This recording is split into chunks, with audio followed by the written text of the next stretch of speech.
Welcome everyone. We are back with the rating climb series. Last time we stopped at 1100. Goal of this video is going to be 1200. We want to reach 1200. My main target is keeping it simple.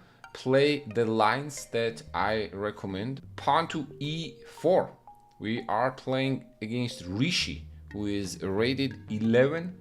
I was hoping he was gonna go e5, but that did not happen. He goes for the Scandinavian.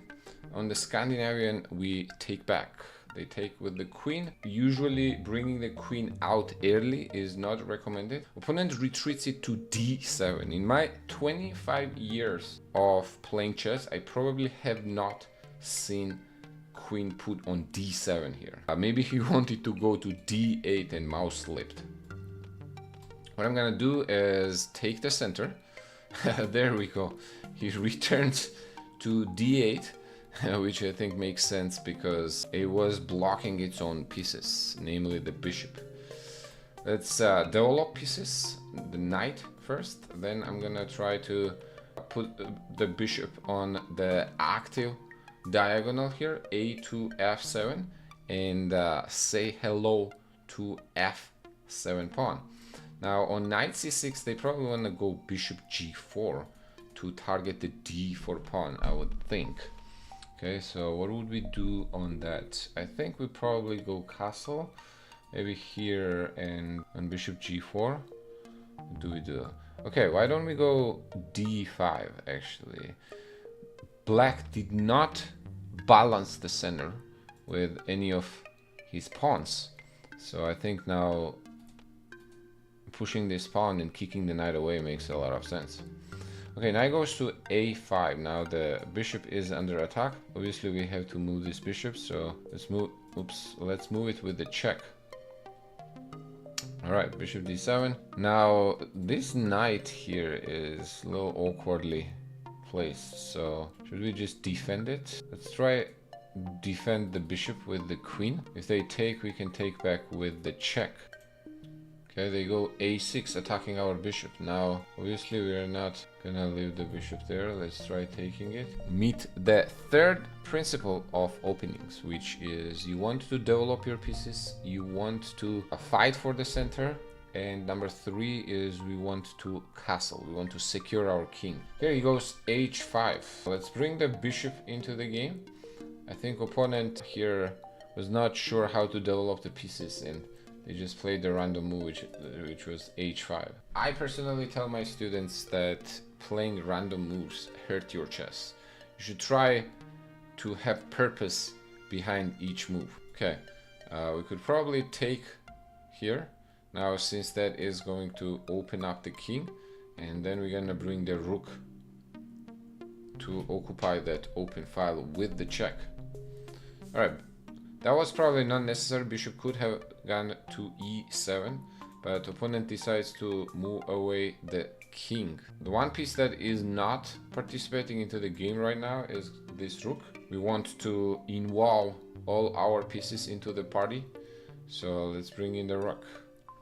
All right, so we have met all our opening principles, which was we fought for the center, we developed our pieces towards the center, and we have secured the king. The next thing I think I'll want here is start an attack, because I think opponent's king is in the center. We are finished with the development, so it's time to exploit. One thing I'm thinking here is maybe going queen here to attack this unprotected pawn on f6. Okay, they did not notice. Always ask yourself what is the threat. Here they did not look at the threats, so now we can take on f6 with the check and double attack on the rook. So that's going to be,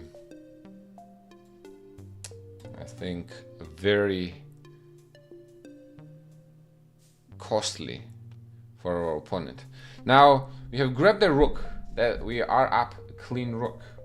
Okay, now technically trading queens is very much in our favor. Once you are up that much material, I think it makes sense to trade down. So let's do that. And now I think let's try to bring in more pieces into the attack here. Okay, we give up the pawn, and now I'm gonna try to bring in the knight to attack the bishop on e7. All right, knight defends it, but I think what it does not defend is a check, which is gonna give us some more money with knight c7. All right, opponent resigns. I'm assuming we're going to be playing with black colors. We are 11-18. Opponent plays d5. Against d5, I usually recommend balancing the center back. Against d4, I recommend balancing the center back with d5. And key element here where a lot of people go wrong, I think, is they play the queen side. Since white plays queen side a lot of times here, black also plays on the queen side. But you want to castle as fast as possible. That being said, in order to castle short here, you have to go knight to f6. They play bishop g5. Now I'll play simply e6 with the idea of bringing the bishop out on e7 on the next one, going short castle. Now we could go bishop e7 here, but opponent played e4, which allows us to take that pawn. Okay, so we could take that. Knight will most likely take back because bishop is pinning our knight, and then we can go bishop e7. Or we could also transpose the French defense with the move bishop e7.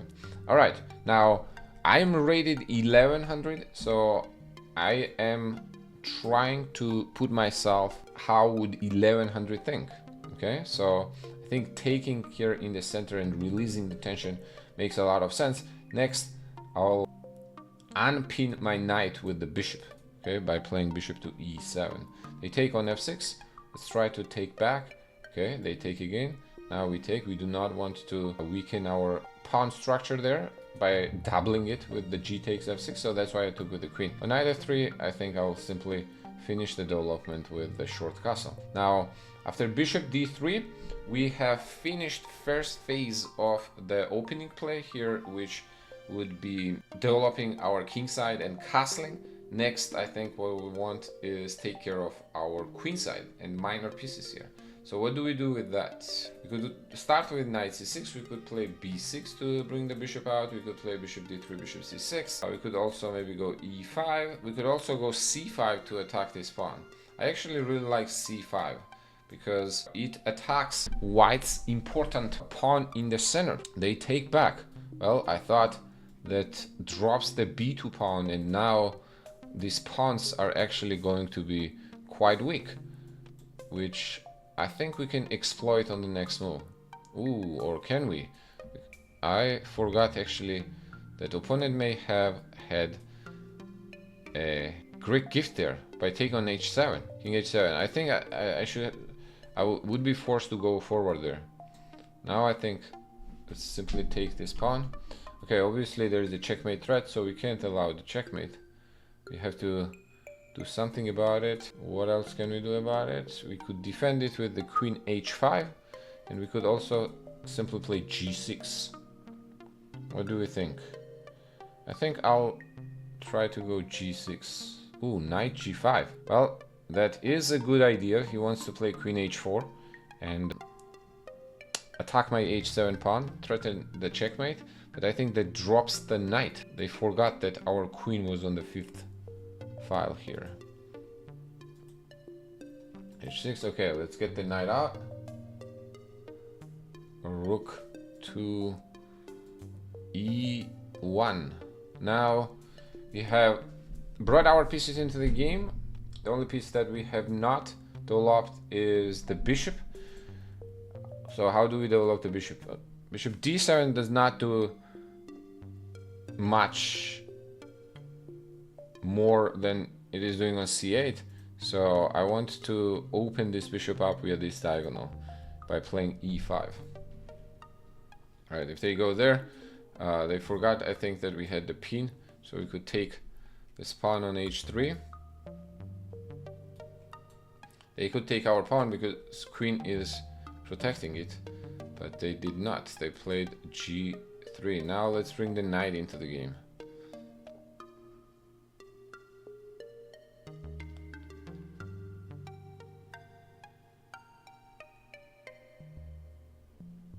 Nah, no, my friend, you shoot at me. But thank you for the compliment. All right, queen goes to e5. Now what?